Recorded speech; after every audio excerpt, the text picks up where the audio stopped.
Welcome to Woollen Hearted. This is a podcast about natural dyeing, spinning, knitting and toy making. My name is Fran and I live in the southwest of France in the Hautes-Pyrénées, in the mountains between France and Spain. I am filming today in a new location to us. This is our first week in our new house. We've recently moved and we are just starting to let the dust settle, slowly unpack, slowly find our bearings in our new space. And this is actually the room that we've handed over to the children. So this is actually the only part of the house that's currently looking fairly organised, fairly clean and tidy. There's lots of boxes all around, and I thought I'd give it a go to film in here, as there's lots of natural light. We've got a lovely bay window just here, French window. The only downside is we're right by the main road that runs through the village, and that runs through the village up the valley and up to the Col du Tourmalet, which is a very famous French mountain pass, famous for it more or less every year being part of the Tour de France. So you have to excuse the traffic noise, as it's quite busy here at the moment. I'm recording in early August and there are a lot of holiday makers and tourists driving through all day long. So, well, it's been quite a busy last month or so, getting ready to leave, sorting through our things, trying as much as possible to downsize and pare down our belongings, put it all into boxes, get it over. We've left a furnished house for an unfurnished house, so we needed to go and buy some second-hand furniture and white goods, and we gave the keys back yesterday, so finally we can just sit and just be for a little while. And I really wanted to film a podcast episode because I've got a few things to talk about, and actually I've been surprised at how much crafting I've actually been doing, despite the fact we've been moving house. I think there's been some evenings at the end of a busy long day when all I wanted to do is just sit down on the sofa, listen to an audiobook or to a podcast and just work on my knitting, actually. So the first project I want to talk about is something that's been on my needles since I think last autumn, and it's a wrap over cardigan project. It's the Quiet Days cardigan by Vera Valimaki. Here's my pattern, complete with my row count and toddler scribbles. So this is a wrap over cardigan that has waist shaping at the waist and 3/4 length sleeves. So I've actually made the sleeves longer on mine, but other than that I've not made any modifications. It's knit up in beautiful garter stitch, which has just been the absolute perfect thing to have for these busy days and needing something very, very simple and meditative. So here it is. I've knitted nearly the whole body down to the waist shaping I've done. So now I've just got to finish off with some plain, and last evening I knitted my second sleeve. So I've made my sleeves a little bit longer. Actually, I could pop it on. Let's see what that looks like. I haven't tried it on since I finished off the sleeves last night. So as you can see, I've got nice down to the elbow sleeves, and I've now really just got to finish probably about this much worth of just straight knitting, but with the increases for the v-neck, sorry, for the wrap, and then it will be held in place with, I think, 2 big buttons at the hip. But it's really nice to try it on. The sleeves I didn't knit in the round. I'm not a massive fan of knitting garter stitch in the round, so I actually knitted it flat, and then last night I seamed both sleeves. So on the one sleeve I did ladder stitch, I think it was this one, which gave a really nice clean seam. But then the other stitch I did whip stitch just to see, and I'm not so keen on this. It's been such a long time since I made a garment, and particularly knitted a garment flat. So yeah, that's my cardigan, and I think probably if I'm able to focus on it in the coming week, I think I might be able to get it finished, as I do only just have this last little bit to finish off down here. So I've knitted it out of local to me French wool. So it's naturally grey. The grey has been achieved by carding and then spinning white and naturally black fleeces together. And this is Tarasconnaise, which is a local to me French mountain breed sheep. It originates from a valley about 2.5 hours drive away from here in the department called Ariège, and it's quite widespread over the whole chain of the Pyrenees because it's a very popular sheep breed with for meat. So there's lots and lots of Tarasconnaise sheep. And in the Ariège region there's one spinning mill called La Filature d'Agneau, which continues to work and which works primarily with local wools and local sheep producers.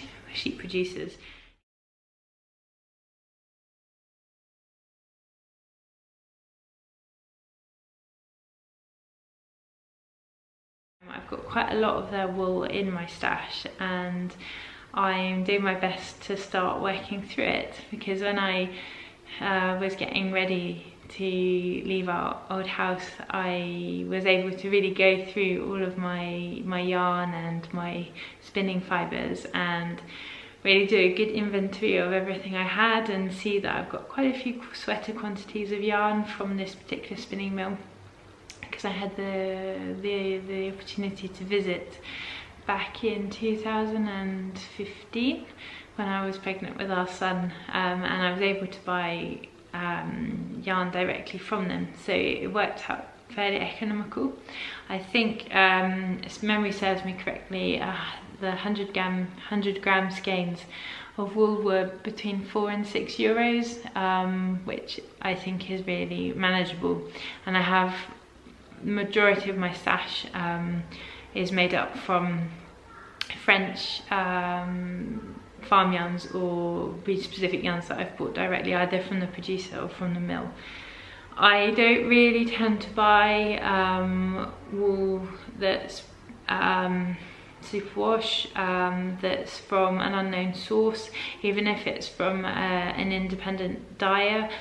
I tend to prefer to work with sheepy shades of wool, so the greys, the blacks, the whites. Occasionally I'll use perhaps blues or greens or yellows, but I have a preference to use naturally dyed yarns when that's the case. So you're going to see a lot of greys and natural sheepy shades in my work in this podcast. So talking of sheep shades, I've got a finished object which is also using Tarasconnaise wool. This time it's using black, or very, very dark brown, which is a bit hard to see on the camera. But this is a really simple little beanie, slouchy beanie, which I knitted up in a couple of evenings a couple of weeks ago. And it's the Simple Slouch Hats by Carolyn Hossmann. So she's a German designer. She goes by the name of Nature Mama online, and she has a selection of knitting patterns for children, for a couple for adults, and then some toy and doll knitting patterns. So it's a slouchy fit. I wasn't entirely sure at first if I liked the style when I finished it, but it's growing on me. I'm not tend to be someone who wears slouchy styles hats, but I'm starting to really like it. That's why I haven't wound in the ends yet, because I was toying with the idea of unknitting it, unraveling it and knitting it again.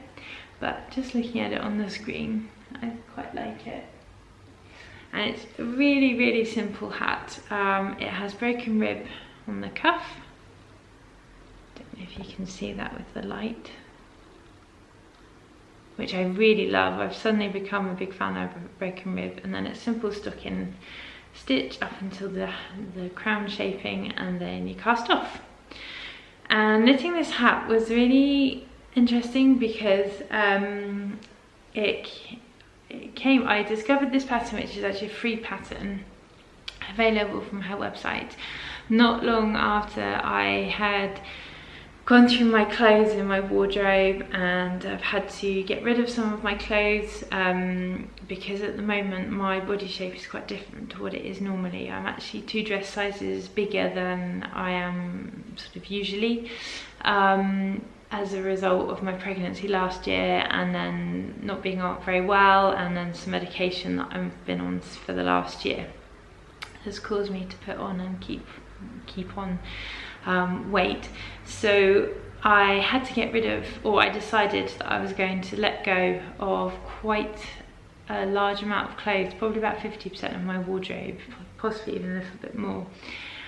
Which is something that I had been meaning to do for quite a while, but was just unable to do. I think I had been hoping that my body would return to how it was before, and I was feeling guilty about past getting rid of clothes, even though I was going to be giving them to a charity shop. And it's also been one of the other results of that is that I've not wanted to invest time and energy into making clothes for myself. I am really keen to start knitting garments for myself again, but I was sort of thinking, well, it's a waste of materials and a waste of my time if in a few months after producing something my weight goes back to a smaller size. And I think I've just been able in the last few weeks to just really let go of a lot of that, let go of sort of the sadness and the embarrassment that I've been feeling as well, the kind of shame to do with my body, largely which I think has come in as a result of health professionals actually shaming me when I've been to see them about other things, being told I need to lose weight, etc. And it's been really good to start thinking in a mindful way, how do I want to slowly start building up a wardrobe to fit my body as it is now. And yeah, maybe in 2 years' time my body will have changed shape again. Maybe I'll be bigger, maybe I'll be smaller, but right now I am this size, and right now I need clothes to wear. So when I got rid of a few things, I then replaced them with some handmade clothes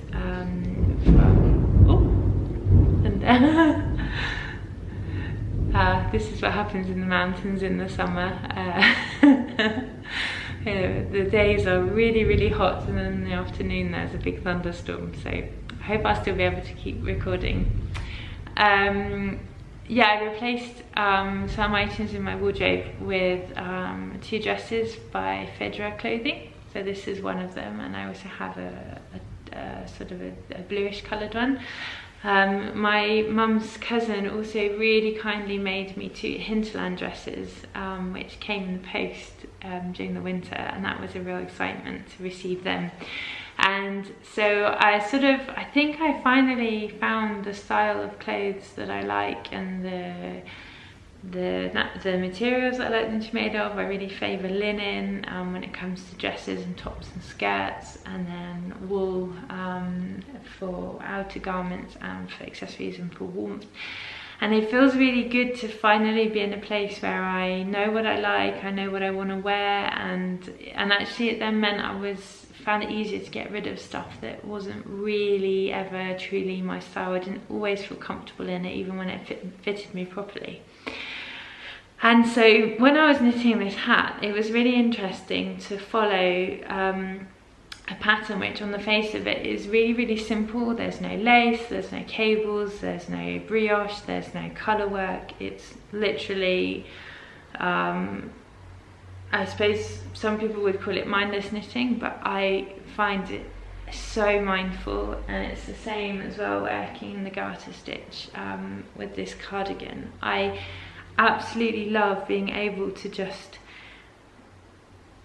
either switch fully onto what I'm working on in what I have on my needles, or allow myself to, for example, listen to an audiobook or engage in conversation or watch a film. I am in a season of life where I can't really do very intricate lace, where cables are also difficult, colour work is also difficult. I think I can do very simple elements of those things. I have knitted a little bit of lace since becoming a mum. I have knitted a little bit of colour work and a little bit of cabling, but it's not really, I don't really want things where it's all over. And I think as a knitter, in the last sort of 6 or 7 years since I discovered the online knitting community, I have felt a pressure to not to conform, but to follow the not so much the trends, but it's almost as if I only do, I think without realising it, I sort of found, I was thinking that if I only do stocking stitch, or if I only do garter, if I only do moss stitch, then I'm not really a very accomplished knitter.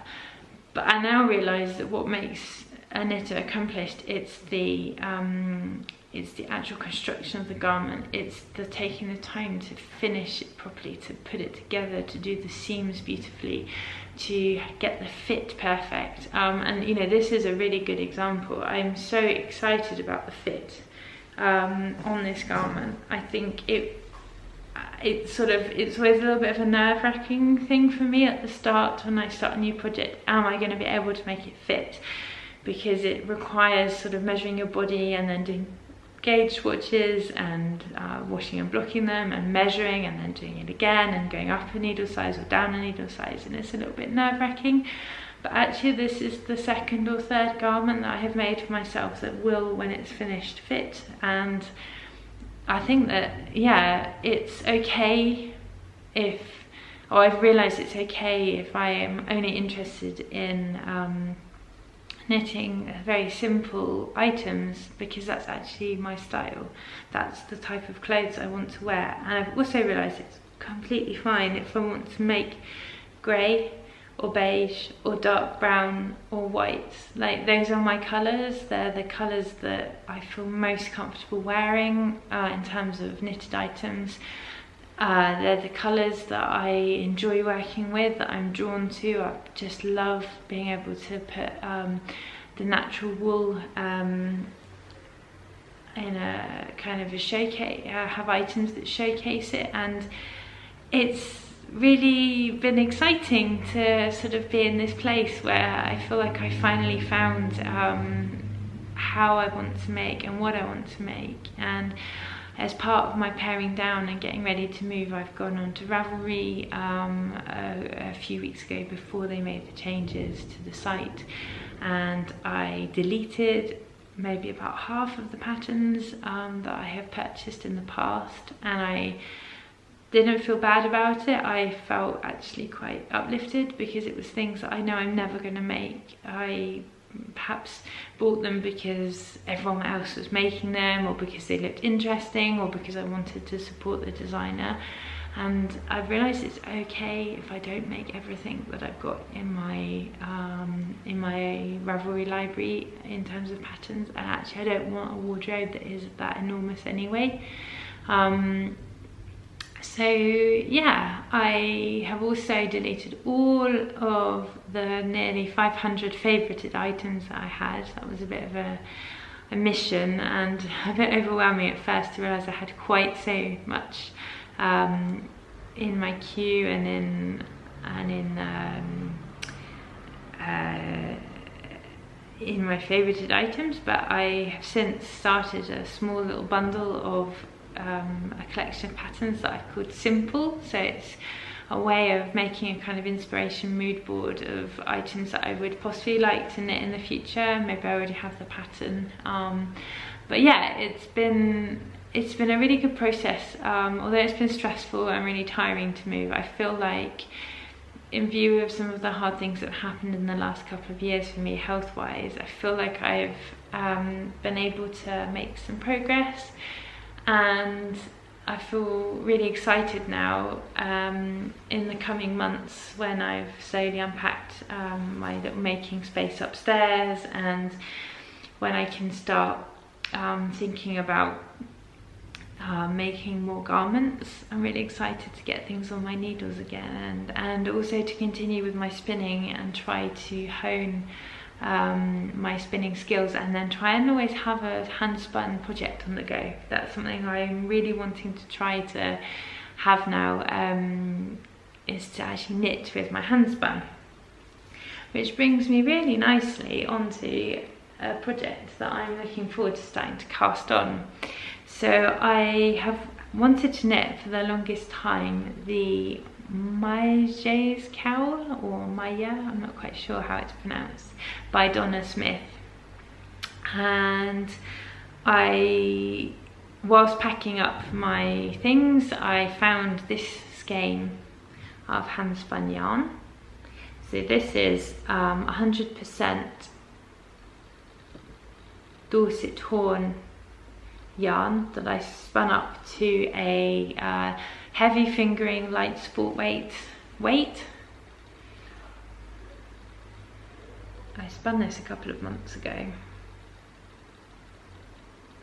So it's 100 grams and I've got about 220 meters. And yeah, I'm going to when I found my ball winder and my Swift, or I may just use a chair on my husband's arms and hands, I'm going to cast on this beautiful cowl. So it's sort of perhaps slightly goes against what I was saying, which was this is an item that's got lace in it, but I think it's lace that's manageable for me to do, and it's going to be, you know, a very small amount. So I'm really, really excited to get some hand spun onto my needles again. And this yarn, oh, it was just an absolute delight to spin up. I really, really loved working with this. I spun it worsted style because it was spun from top, which I believe came from World of Wool, but possibly came from John Arbon. I can't quite remember now. I've got quite a lot of 100 gram samples of combed top that I've been collecting up over the last couple of years, because I wanted to learn how to spin worsted draw, and I thought it would be really nice to, at the same time as learning how to do that skill, because I tend to spin woolen spun otherwise from fibre I've prepared myself. I thought it would be really nice to have an opportunity to do like a, not quite sure what happened then. And so we need to put up some shelving, and I think my studio space is going to be the last room we're going to work on, because at the moment it's sort of our spare room dumping ground.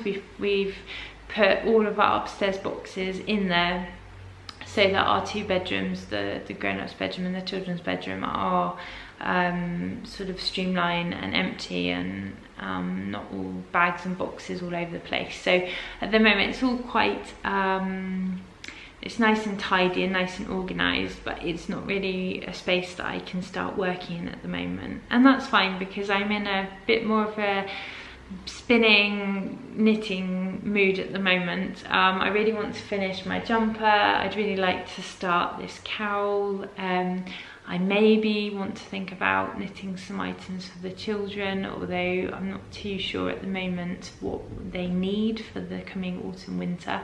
So I need to try and find the box that's got their clothes in, so I can find that, and then make a list of the items they need. I think our daughter particularly will need a new winter hat and scarf or cowl, which is quite exciting. So yeah, we're just going to be taking it slowly. I think we'd like to spend some time away, enjoy the warm days of summer before the autumn comes, go and visit some friends, maybe go to the ocean. So it's going to be a little bit